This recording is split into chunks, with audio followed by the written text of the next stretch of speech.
Uma boa noite a todos que estão aqui conosco em mais uma hora da prova, da prosa com Cristina Carvalho. E o nosso convidado de hoje é um grande amigo, Pedro Henrique, veterinário.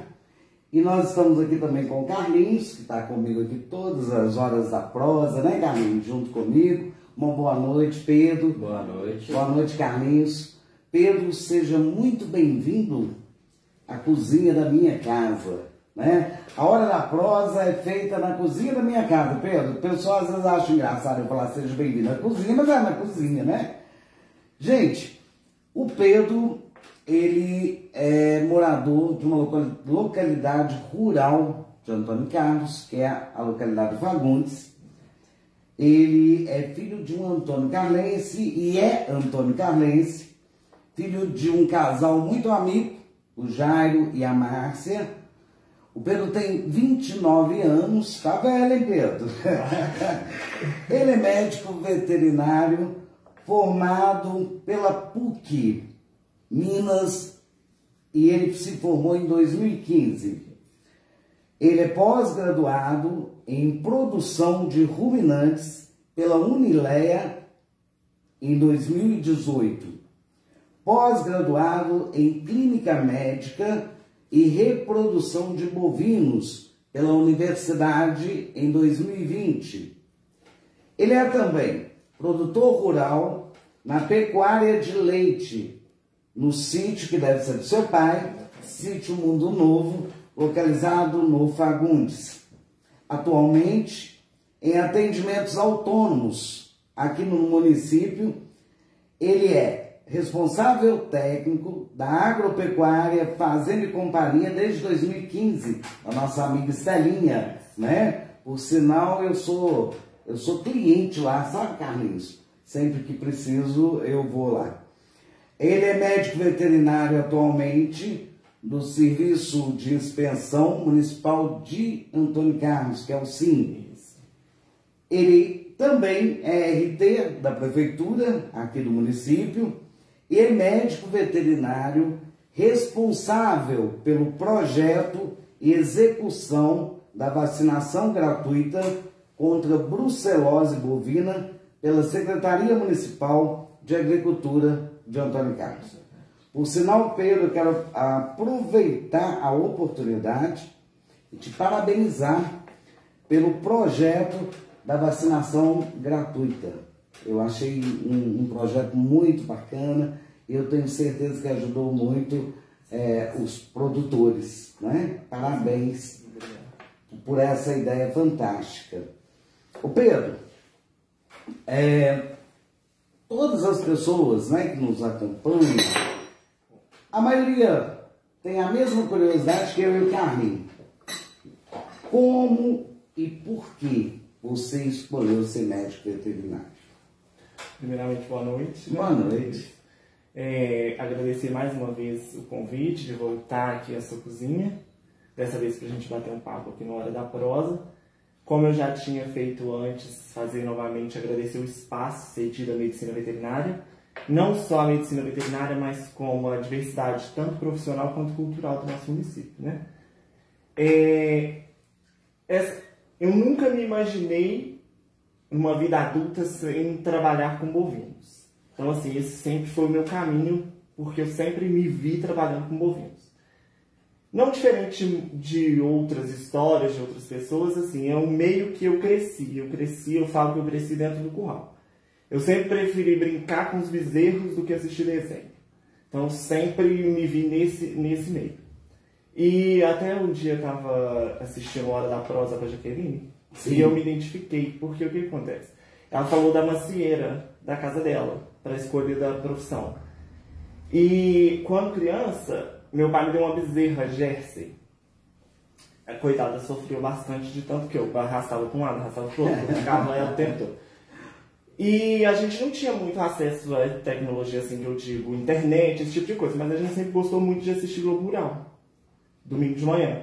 E eu assistia no Globo Rural algumas reportagens falando sobre inseminação artificial, na verdade, assim, programas de de inseminação artificial, onde já existia a inseminação de sêmen sexado, que a probabilidade de nascer fêmea era de 95%. E além disso, eles fazem protocolos reprodutivos para adiantar o ciclo do animal, a reprodução do animal. Falaram, gente, eu preciso disso, para minha vaca reproduzir rápido. Então, assim, eu fui crescendo dentro disso, me imaginando, trabalhando com isso o tempo todo, e graças a Deus, estamos aí. Se tornou um médico veterinário. Penso eu que sua mãe e seu pai devem ter muito orgulho disso, né? Até porque, Pedro, eu vejo a Júlia Mello, por exemplo, já esteve aqui também, né? Nós ficamos felizes de ver os Antônio Carlenses, assim, a cada ano se evoluindo mais. É muito bacana isso, né? A gente vê os jovens hoje, como você, como outras pessoas que já passaram pela hora da prosa, crescendo. Isso é um bom sinal, porque com isso que o município começa a se expandir, né, Carlinhos? O que é bonito também é que eles estão se formando e ficando aqui, né? Também. Até bem recente, a maioria se formava e ia para outros centros, né? E agora ficam aqui. Isso é ótimo. E vocês conseguem ajudar a expandir o município. E quando eu falo expandir, até levar o município para fora, né? Porque como a gente sabe que nós temos bons profissionais, o seu trabalho no município acaba repercutindo em toda a região. Mas, o Pedro, você falou que você sempre gostou, né? É lógico, veterinário, o dia que a Júlia esteve aqui, ela falou assim, não, é um leque enorme, né? Enorme. A gente acha que o veterinário vai cuidar só do cachorrinho, do gatinho, e não é assim. Ela, por sinal, no dia que ela esteve, você deve ter assistido, ela falou mais dos animais De companhia, né? caseiros, né? Isso. Mas você falou que a sua tendência é mais pro bovino. Isso. Pedro, se você pudesse mudar a história de Antônio Carlos, né? Eu chegasse para você e falasse, Pedro, vamos mudar a história aqui dos produtores de Antônio Carlos. Vai mudar mesmo. Quais seriam os conselhos que você daria para esses produtores? Assim, eu sempre falo que eu vim trabalhar em Antônio Carlos, mas muito de caso pensado, sabe? Todo momento que eu fui estudar, eu sempre soube que eu voltaria para Antônio Carlos. Então, dentro disso, eu sempre já trabalhei em prol de voltar para o município. Como? Fazendo estágio dentro da Secretaria de Agricultura, conhecendo o município. E quando a gente foi fazer o nosso trabalho de conclusão de curso, na PUC a gente não pode fazer simplesmente uma revisão bibliográfica, a gente tem que fazer um trabalho específico no campo, né? Então a gente buscou fazer o trabalho de campo aqui em Antônio Carlos. Aí o meu trabalho de campo, junto com a Poliana, e junto a ajuda do Chico na Secretaria de Agricultura, que a gente rodou o município todo, a gente fez o perfil socioeconômico e zoossanitário da pecuária leiteira de Antônio Carlos. Então, dentro disso, a gente quando eu vinha, então eu já sabia de vários gargalos da pecuária. São eles: mão de obra, da dificuldade de mão de obra, da dificuldade de acesso à tecnologia, que eu acho que hoje já está melhorando bastante para eles, acessibilidade, porque para chegada de insumo e saída de matéria-prima. Mas assim, a gente já viu que há um avanço, porque o que acontece?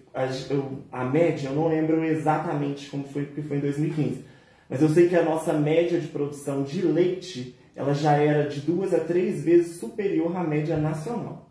Que bacana. Isso. Então assim, a gente tem tudo para evoluir cada dia mais, principalmente a acessibilidade. Tendo acessibilidade, o produtor deslancha. E o nosso município, ele ficou muito conhecido, né, através do gado leiteiro. Né? No passado, nós tivemos aqui a primeira escola de laticínios. Não foi isso? Ou eu estou falando bobagem? Acho que não, né? Do Brasil, né? Isso. E assim, Pedro, então, como médico veterinário, você vê que o município pode crescer muito. Muito. Tem tecnologia suficiente, tem mentalidade suficiente, tem produtor suficiente, só para crescer produção em todos os sentidos, tanto na pecuária de leite quanto na pecuária de corte, que já é uma realidade nova, né?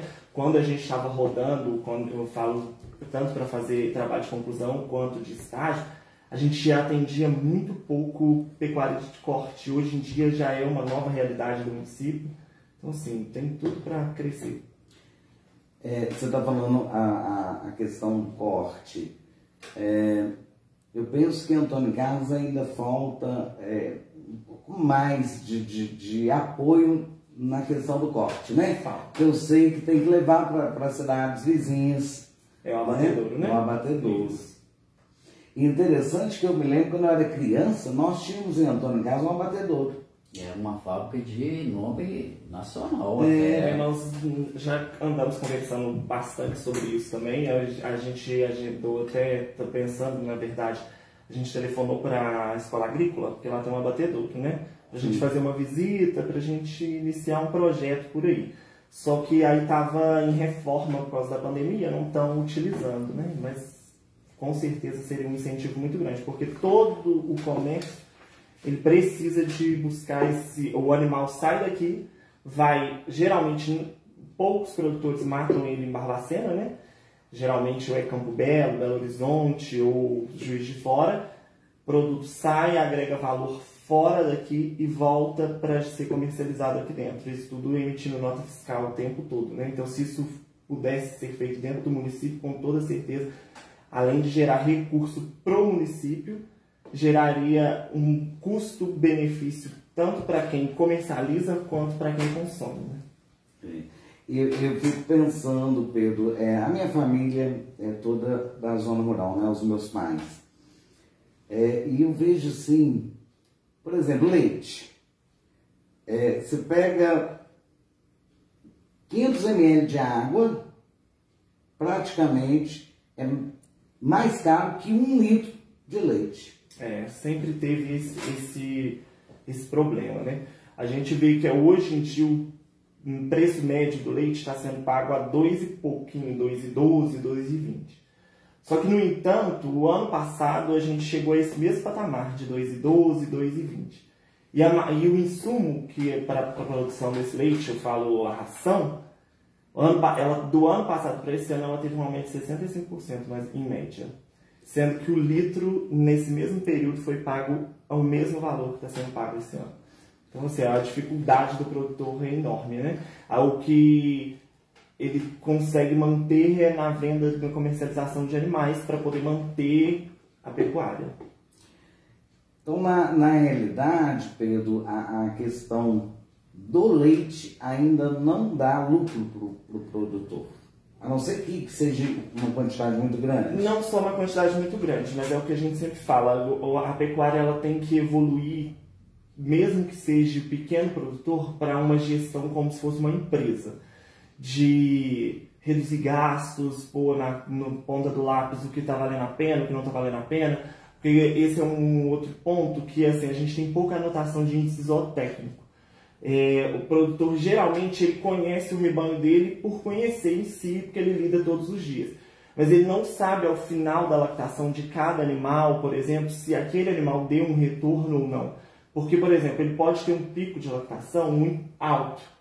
Eu falo pico de lactação quando a vaca pare e no início da lactação é a produção máxima dela até chegar ao pico. Aí essa vaca teve um pico de lactação de 20 litros de leite, 15 litros de leite, para a nossa realidade é uma boa produção. Só que, no entanto, ela tem uma persistência baixíssima. O pico dela durou no máximo 30 dias, persistência baixa, e ela vai ficar em um período muito tempo seca. Então, o animal que está no período seco, ele vai gerar gasto para a propriedade e não gera retorno. Então, assim, para lucro, eu acredito que exista, sabe? Mas só que tem que ser bem gerenciado, bem mesmo gerenciado, para poder ver esse lucro. É o que eu sempre falo, assim, sempre da pecuária leiteira, eu não gosto de reclamar da pecuária leiteira, sabe? Existe a dificuldade do preço do produto pago ao produtor, mas inúmeras famílias no nosso município, igual a gente vê, criaram as famílias todas do leite, estudar os filhos pelo leite. Aí, por exemplo, um exemplo é a minha casa. Então, assim, eu sempre falo, é difícil, é muito difícil. Tem que fazer muita conta, é um trabalho muito árduo todos os dias, 365 dias do ano. Mas dá para fazer. Então, na realidade, o lucro não é enorme, mas existe o lucro, né? Eu falo que eu nunca vi, até falei um dia aqui na prosa, eu nunca vi um retireiro falar que teve férias, né? É uma vida muito sacrificada e muito pouco valorizada, né?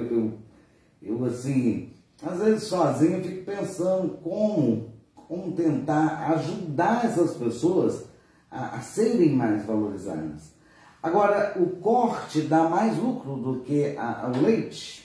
Na verdade, o corte, eu acredito que para ele voltar, gerar o lucro em si, ele tem que ser uma área extensiva muito grande ou um confinamento. Porque o que acontece? A nossa realidade de corte aqui, ela é pequena. O que eu digo pequena? De comercialização em si. A gente tem o aproveitamento de animais de leite para corte. A gente tem o aproveitamento do bezerro da vaca de leite para corte. E hoje já está entrando tecnologia de usar animais específicos de raças de corte. Como, por exemplo, Nelore e o Angus, que já está entrando bastante disseminado aqui em Antônio Carlos. Só que você precisa de ter um fluxo disso. Porque o que acontece? Se você for viver apenas do corte, você tem que ter um fluxo de animal de saída o tempo todo. Porque o leite, ele te dá o salário mensal. Todos os meses você recebe. O corte não. Você só vai ter o dinheiro na hora que você comercializa o rebanho. Na hora que você abate. Então, se você tem um rebanho pequeno, por exemplo, vai durar em média 2 anos e meio, 3 anos, depende do sistema de criação para você vender esse animal, tem que ter um número muito grande de animais para você sobreviver só da pecuária de corte. Porque você precisa, depende. Se você tem 50, você vai ter em média, a gente divide em cria, recria e terminação, ou engorda, né? Aí você vai ter uma média aí de 15 animais na cria, 15 na recria, 15 na terminação. Então só tenho 15 animais para vender esse ano, para eu sobreviver os gastos da propriedade, e eu ainda tenho que comprar animal de reposição, se eu não tiver a matriz, que é a vaca, né? Então assim, a realidade do corte ideal é quando você tem um número de animais maior. Mas você consegue com ele, só que na verdade você utiliza dele como uma segunda ou a principal fonte de renda, mas no entanto você tem uma outra fonte de renda, aqui no nosso município. Aqui no nosso município, eu não sei se estou falando em verdade, mas eu não conheço ninguém que sobreviva apenas da pecuária de corte, como a gente tem a realidade da pecuária de leite. Na sua visão, Pedro, para viver do corte, o mínimo de animais que a pessoa teria que ter? Depende do gasto dessa pessoa. Porque, por exemplo, se a gente fizer essa criação a pasto, o gasto ele é menor. Você pode fazer até a terminação a pasto, né? A engorda do animal solto, a gente chama de sistema extensivo. Então, o gasto é menor. Então, a propriedade em si ela tem um gasto menor. Então, isso vai variar da propriedade. Agora, por exemplo, se eu faço terminação de animal em confinamento, eu preciso de um número de animais maior, porque o gasto, a gente fala assim, de gasto fixo e gasto variável. Sempre que você aumenta o número de animais, você vai aumentar o seu gasto variável, né? Só que a gente precisa aprender a diluir o custo fixo. Porque o custo fixo vai ser a conta de luz, que a gente tem que pagar todos os meses, a vacinação que a gente paga e por aí vai. Então, quando a gente aumenta o número desses animais, eles ajudam a gente a pagar o custo fixo. Assim como na pecuária de leite. Se você aumenta o volume de leite, ele te ajuda a pagar o custo fixo. Por exemplo, se você tiver um funcionário, o valor dele é fixo. Se você tira 200 litros de leite, você tem uma rentabilidade. Se você tira 250, aumentou o seu lucro do variável para você pagar o fixo, entendeu? Então, assim, isso vai variar de propriedade para propriedade. É o que eu falei, cada propriedade ela tem que ser gerida como uma empresa. Para aí sim a gente ver as diretrizes de tomada de decisão em cada propriedade. Falando assim, dá até vontade de a gente comprar uns bezerrinhos, né, diretora? É bom. Para poder começar a trabalhar no campo também, né, Carlinhos? Ô Cristina, você não, acho que você tem um bezerro lá, não tem não? Eu tenho um cavalinho. Eu tenho 2 bezerrinhos, mas são machos, eu tenho 2 bezerros. E um cavalo. Já comecei, né, de alguma forma. Agora, que cavalo é pangaré ou é de raça? Não é de raça. O meu é Campolina, eu ganhei de presente. Aí eu ganhei do Camarão, meu compadre Camarão. Ganhei da filhote. Meu Pedro, enquanto você descansa um pouquinho, né, que hoje eu tô aceleradíssima, né, Carlinhos? Eu quero aproveitar, meus amigos, pedir mais uma vez, né, nós já estamos aí com um canal no YouTube, Hora da Prosa com Cristina Carvalho. Vai lá, dá um like para nós, é assim que fala, diretora? Se inscreva no canal. Se inscreva no canal e nos ajude divulgando com os seus amigos, né? Peça aí os seus amigos, a sua família, o seu vizinho, todo mundo que você conhecer, você pede, gente, vai lá, ó, inscreve no canal A Hora da Prosa com Cristina Carvalho. E não esquece de deixar o like, né? Assim que fala, assim, eu estou aprendendo. Gente, esse mês ainda, nós vamos ter em Antônio Carlos uma nova farmácia que vai abrir aqui e nós já vamos fazer a propaganda aqui hoje na Hora da Prosa. É a Drogaria Bem Popular Brasil, com remédios com desconto até 95%. Isso é muito bom, né? Na próxima Hora da Prosa, acredito eu que eu já vou ter a data da inauguração da Drogaria Bem Popular Brasil.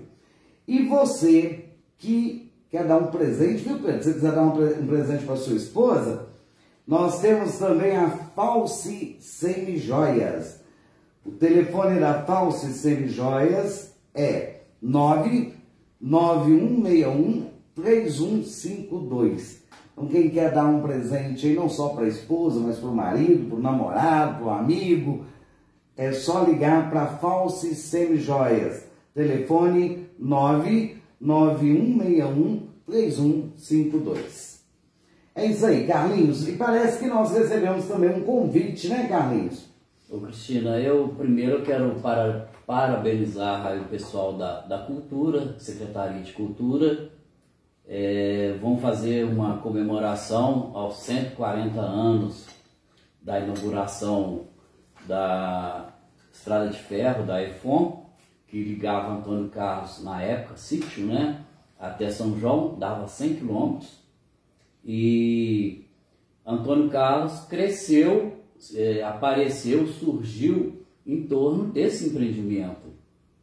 E na época, a história é até bem longa, eu vou encurtar aqui, o dinheiro foi acabando, né, para construir essa... Parece que o pessoal de São João... Aliás, quem morava em São João na época, Cristina, era magnata. É igual hoje quem mora em Brasília, quem mora lá nos bairros nobres. Morar em São João era para magnata. Quem podia mesmo. Aí o pessoal lá, os empresários que dependiam dessa estrada de ferro para poder escoar a produção de lá para o Rio de Janeiro, entrou também com um pouco de dinheiro e terminaram. Então foi inaugurada mesmo, dia 28 de agosto, vai ter lá umas apresentações, parece que deve ter uma banda.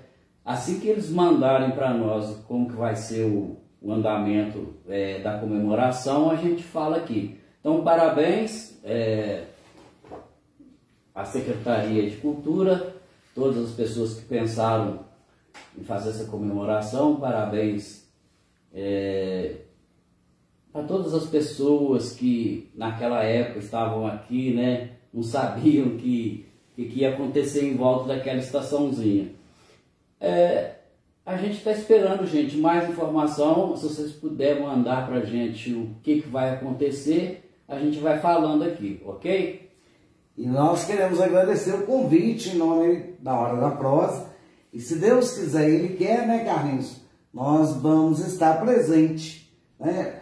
Por sinal, gente, aproveitando a deixa do convite, Pedro, eu e Carlinhos, nós estamos planejando com o futuro, né? Também junto com a nossa diretora, com a nossa equipe, futuramente nós vamos também fazer trabalho em rua, né? Eu acho que, quem sabe o ano que vem, né?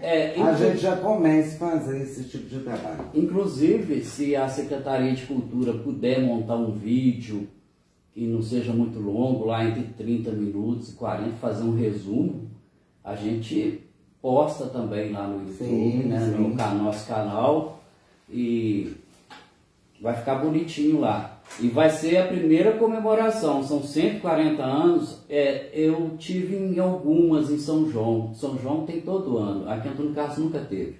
Vai ser a primeira. Ai, que coisa boa, né? Muito bom ouvir isso. E dia 28 de agosto vai dar num sábado. Então dá para todo mundo participar. Lógico, com muito cuidado, com máscara, álcool gel e distanciamento, né? Bem, então agora vamos voltar a falar um pouquinho de vaca, né, Pedro? Vamos falar um pouquinho das vacas. Ô Pedro, eu sei que todos nós temos sonhos, né?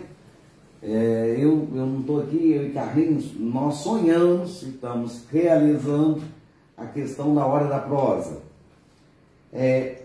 Qual é o seu maior sonho como médico veterinário?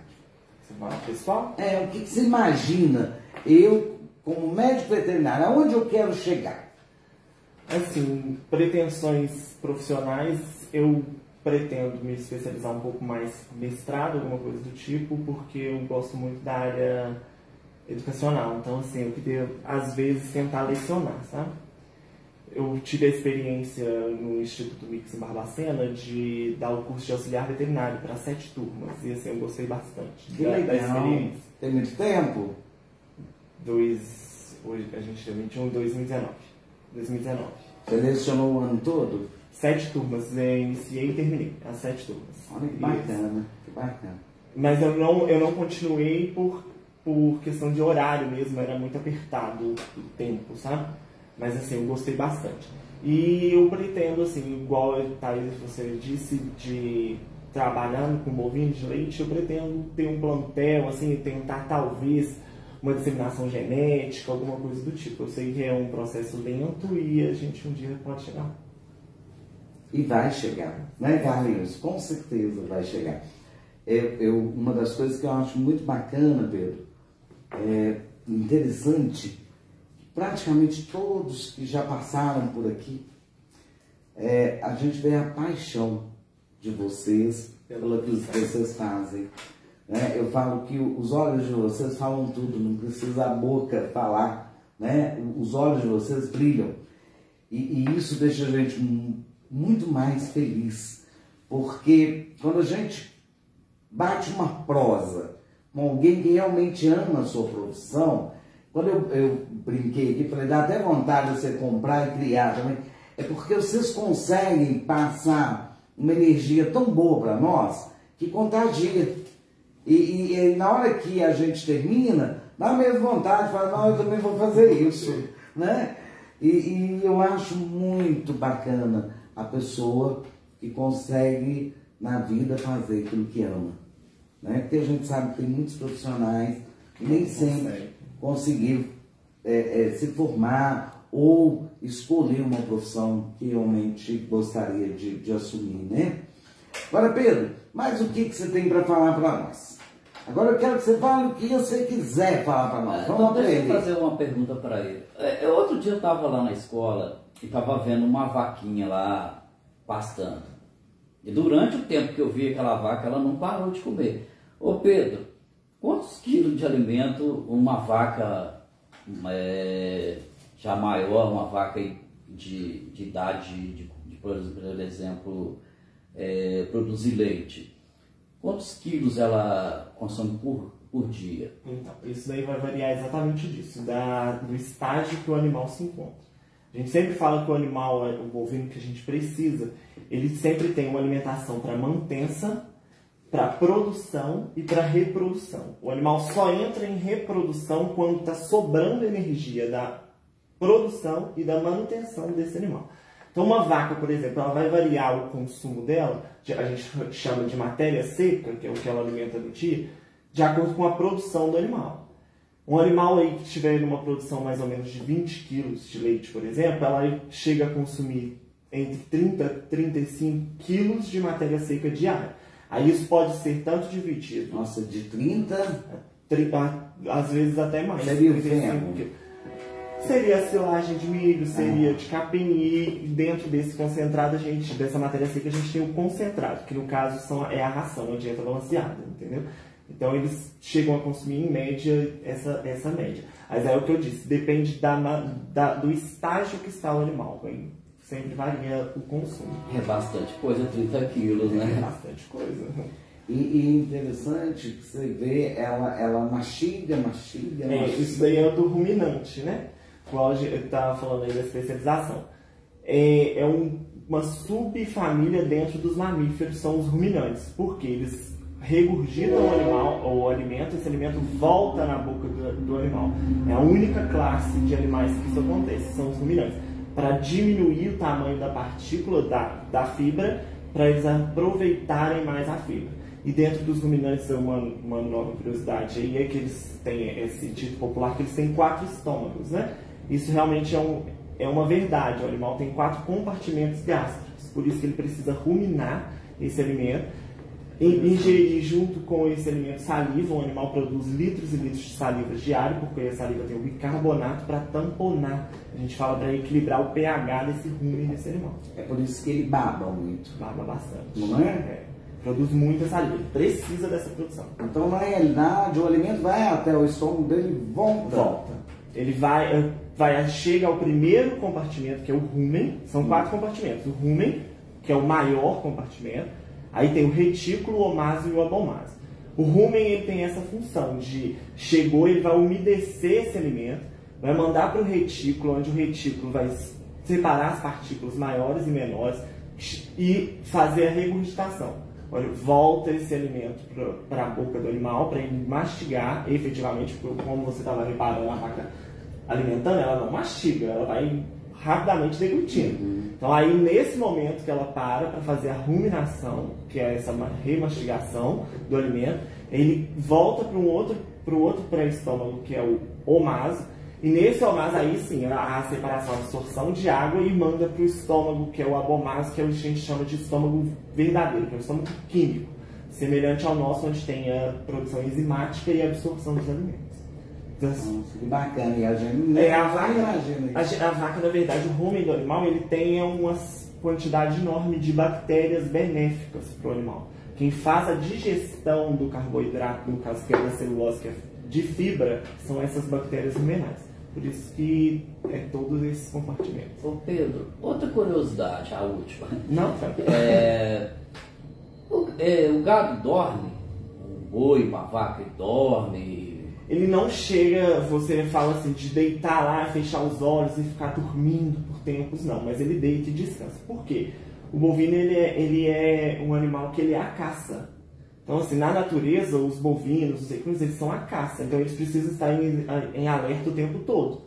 Porque eles podem ter um predador. Por exemplo, a gente vê em programas o búfalo, né? Eles deitam em manadas, todos os virados, para ver se não tem algum predador vigiando o bando. Mas, assim, o bovino, já com a evolução, ele já é um animal mais protegido, mas só que não perde o instinto.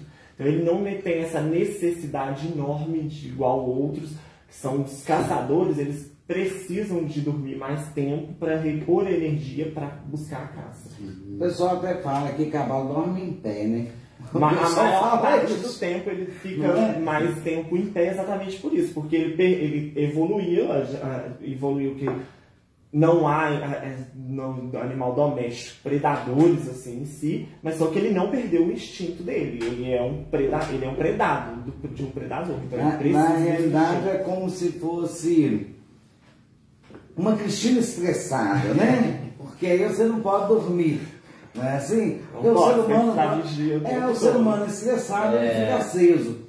Seria mais ou menos isso. O animal, ele alerta o tempo todo. Ele não tem descanso, né? Ele fica em alerta. E o Pedro, às vezes, vamos voltar lá no corte de novo. Às vezes você vai num açougue e eu estou falando de um açougue onde ele é fiscalizado, né? Que é tudo bacaninha. Tem a questão, você compra às vezes uma carne e aquela carne é muito dura. É a alimentação do gado, é porque o gado é mais velho, porque as pessoas falam assim, você comprou carne de gado velho, não tem umas histórias assim, isso é um mito, isso é uma verdade? Não, depende, o que acontece? Você pode chegar a esse tipo de consumo, né, de animal de descarte mais velho, só que aqui o nosso gado, o que faz a carne ser mais macia é a gordura entremeada, que a gente chama de marmoreio. Ela é específica mais específica de algumas raças europeias, como o Angus, por exemplo, que não é uma realidade nossa. E outra coisa, por exemplo, aqui em Minas, os animais eles não são terminados em confinamento, a maior parte deles. Se eles fossem terminados em confinamento, aumentaria a gordura entremeada, porque aumenta o carboidrato, e diminui o exercício físico.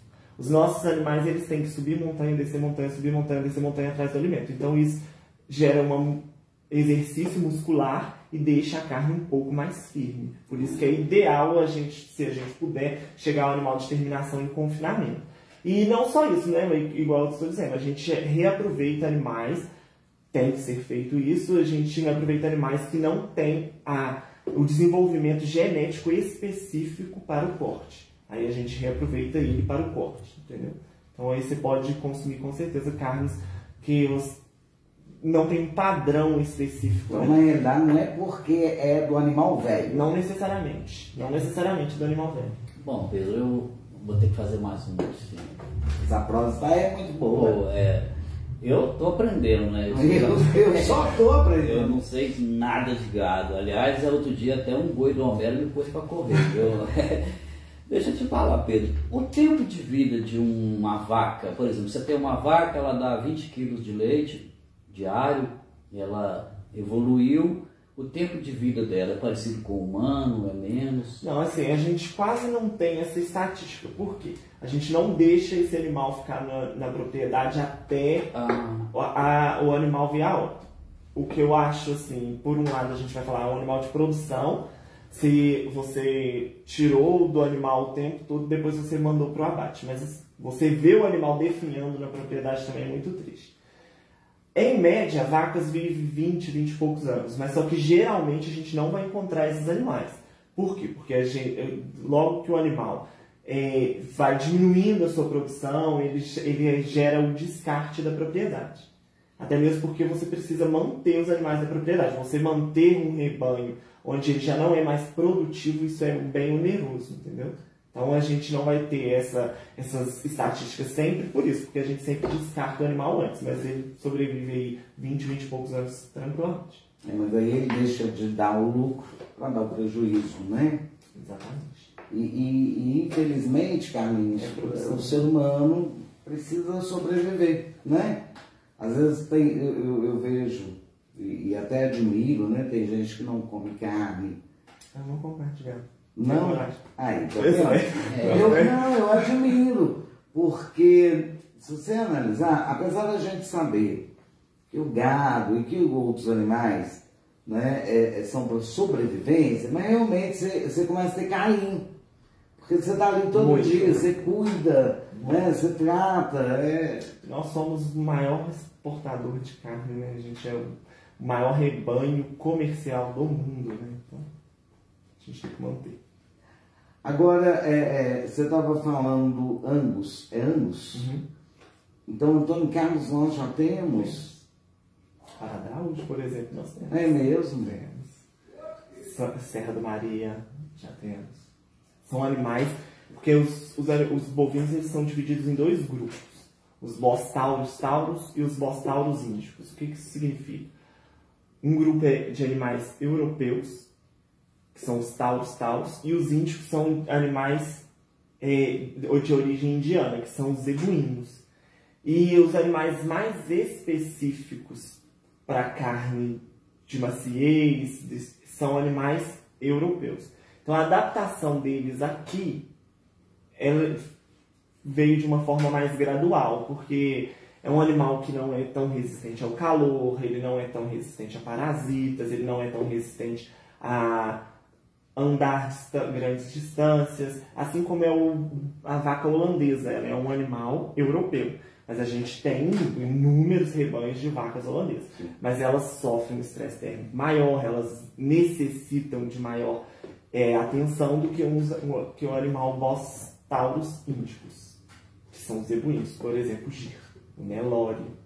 Então a gente cria vários Nelores. É um animal mais adaptado. Falar que é a carne de maior excelência, não é? Pedro, na realidade, o nosso município tem, como é que se chama? Variedades? Seria de raça? Superstição genética. Mas qual, na sua opinião, qual a melhor raça para ser criada dentro do município de Antônio Carlos? Assim, se adapta melhor? O que se adapta melhor à nossa região é o que nós mais temos, que são os animais cruzados. A gente tem pouquíssimos animais puros, de registro, de alguma coisa. A gente tem animais cruzados. A gente procura isso, inclusive, até no melhoramento genético. Porque a gente pega características boas de um lado e características boas de outro. Então a gente tem o que a gente chama de 3/4, 5/8, girolando, são animais cruzados. Então assim, esse é o nosso maior rebanho e é o rebanho que a gente consegue lidar melhor. O que significa 5/4? Você está falando aí de uma forma, eu estou entendendo nada. 5/8? Por exemplo, ou 3/4 ou meio sangue. Na verdade, por exemplo, se eu tenho um touro gir e uma vaca holandesa, aí eu vou pôr os dois para reproduzir. Então eu tenho um animal meio sangue, metade do sangue do animal é holandês, metade é gir. Aí eu pego as características do holandês, produção de leite, e docilidade, e pego as características do gir, rusticidade, adaptabilidade, e junto isso num animal. Aí quando eu falo 5/8, é um animal que tem 5 partes de holandês e 3 partes de gir. É uma fração. Isso é uma vaca, é uma mistura de sangue. E como que vocês sabem que tem 5 partes disso e 3 partes? O 5/8, ele já é um animal girolando de registro. Ele chega, quando você cruza a vaca holandesa e o touro gir, a gente já pegou o animal meio sangue. A gente pega esse animal meio sangue e reproduz ele com uma das duas raças novamente. Aí a gente vai ter um animal mais de uma raça do que de outra. Depois a gente volta com outro, vai ser bem complexo para entender. Mas aí a gente volta, por exemplo, eu peguei a minha vaca meio sangue e vou reproduzir ela tem que reproduzir. Eu pego essa vaca meio sangue e coloco nela um touro holandês de novo. Ela vai virar 3/4 de holandês. Dessa 3/4 de holandês, eu volto para o gir nela. Aí eu vou ter 5/8. Os 5/8, quando cruza com 5/8, sempre dá 5/8. Aí, por isso, ela é a raça girolanda. Porque para a gente determinar de raça, ela tem que ter sempre um padrão genético. Quando falar comigo de uma vaca girolanda, eu já consigo identificar ela facilmente. Se falar, aí, sempre que a gente cruzar um animal 5/8 com um animal 5/8, vai dar 5/8. Então, a gente fixou característica, então a gente determina a raça. Os demais a gente chama de cruzamento. Aí por isso que a gente fala 3/4, 5/8, 15, 16, 31, 32 aves. Aí depois chega no puro por cruza. Eu tinha uma vaca gir, eu fui pondo sempre holandês nela. Holandês nas filhas e nas descendentes dela. Então eu vou chegar uma hora que eu tenho um animal holandês já, de filhote. Aí a gente chama de puro por cruza. É mais complexo. Quando ele fala 5 não sei o que, tá parecendo que você tá falando até de cano, né? Eu vou ter que ver essa hora. Chato, né, Carlinhos? Eu vou ter que ver umas 4 ou 5 vezes para memorizar. Interessante, Pedro, como a gente... Pena que o nosso tempo, né, não é suficiente, mas eu tenho certeza que vocês que estão aí participando conosco devem também estarem aprendendo como eu e Carlinhos, porque a gente não imagina, né, que é realmente um leque muito grande, né? Porque a gente fala, tem uma vaca ali, tem um cavalo aqui, a gente não sabe como é difícil apurar a raça, como é difícil cuidar do animal, porque é muito simples, né? quando você não tem conhecimento, que é o meu caso, não tem conhecimento nenhum da área, a gente vai no açougue, compra carne, vem embora, acha, e ainda fala a carne da cara, né? A gente não sabe o quanto e como ela chega, o custo dela até chegar ali, né? Mas, ô Pedro, a nossa hora, infelizmente, está terminando, mas eu gostaria que você falasse aí para o povo de Antônio Carlos, né? Se você atende, eu sei que você trabalha lá na Estelinha, fora lá e no município, você faz atendimento em casa, nas suas horas, você tem alguma hora vaga? Essa daí é a parte mais difícil. Será que ele tem alguma hora vaga? Roda o município inteiro, o tempo todo. Mesmo dentro da agropecuária, que é uma outra coisa que a gente fala assim, que se estiver terminando, faça um agradecimento até mesmo à agropecuária, que veio com uma proposta diferente para agregar para Antônio Carlos, né? Mesmo eu estando dentro da agropecuária, eu saio o tempo todo. Aí ali eu atendo de tudo, de pet, equino, bovino, tudo, porque é uma demanda do município. Várias propriedades que eu visito, principalmente agora com a vacinação de brucelose, que eu pude ir no município inteiro, nunca tiveram a presença de um médico veterinário dentro da propriedade. Então esse era o diferencial que a gente queria, inclusive com a vacinação. A aproximação do produtor ao médico veterinário. Para uma troca de conversa, uma troca de experiência, ver que é possível uma orientação, ver que é possível a gente ensinar e a gente aprender o tempo todo. Então, assim, atendo o tempo todo mundo. O Pedro, eu ouvi você falar, estou aqui imaginando. Imagina, Carlinhos, esse menino, né? Porque para nós é um menino. Esse menino criança, eu penso que para você mesmo é um orgulho muito grande, né? Você se vê lá brincando, judiando da bezerrinha, né? Igual você falou que arrastava para lá, para cá. E hoje você volta um médico veterinário para ajudar a cidade, né? Que você mora, que você vive. Isso é muito bom, isso é bacana.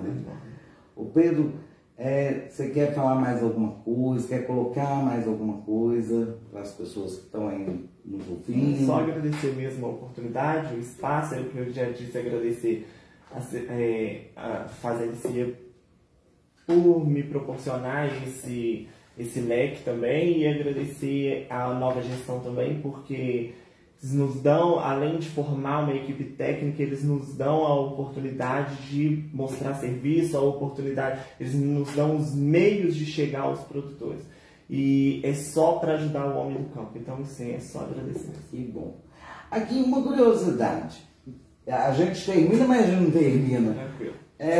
A Estelinha que te encontrou, ou você que encontrou a Estelinha?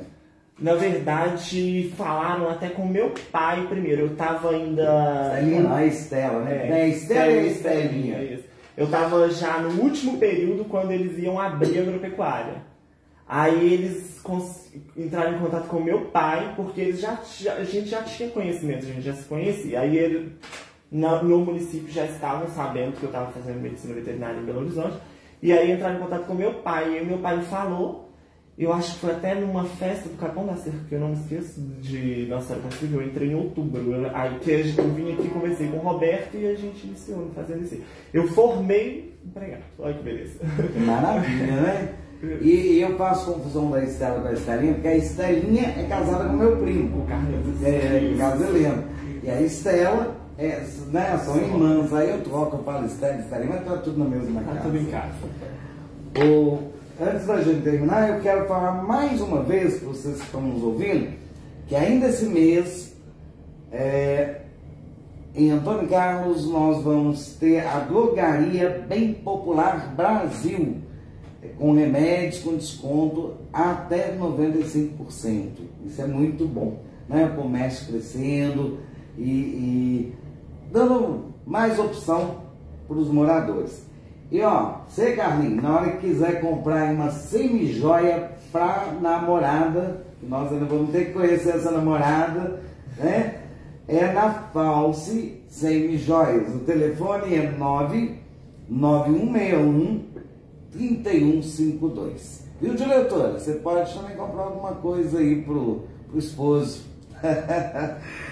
Gente, Carlinhos, você quer despedir do pessoal? Gente, boa noite. Ô Pedro, mais uma vez eu quero te parabenizar.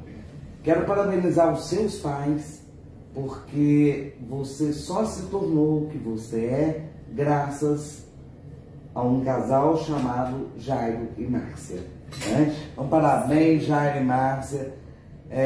Olha, eu sempre fui mais ligado à sua mãe. E vou te falar uma coisa, Márcia, eu não sei se você está nos assistindo, mas eu fico muito orgulhosa de saber que hoje você tem um filho médico veterinário, uma pessoa muito bacana. Conheci há pouco tempo, mas tenho por ele um carinho muito grande. Parabéns, viu, Pedro? E muito obrigado por ter voltado para Antônio Carlos. Como Antônio Carlense, a gente fica muito feliz de ver vocês de volta. E a você que participou conosco nessa noite, não se esqueça, vá lá no YouTube, Hora da Prosa com Cristina Carvalho, se inscreva, deixe um like. Eu estou custando acostumar com essa palavra like, eu sou da época da máquina de datilografia ainda, Pedro, mas nos ajude. Quanto mais vocês se inscreverem, mais pessoas nós vamos conseguir alcançar. E no mais, meus amigos, fiquem com Deus, uma ótima semana e até terça-feira que vem, se Deus quiser e Ele quer, na próxima Hora da Prosa com Cristina Carvalho. Uma boa noite a todos.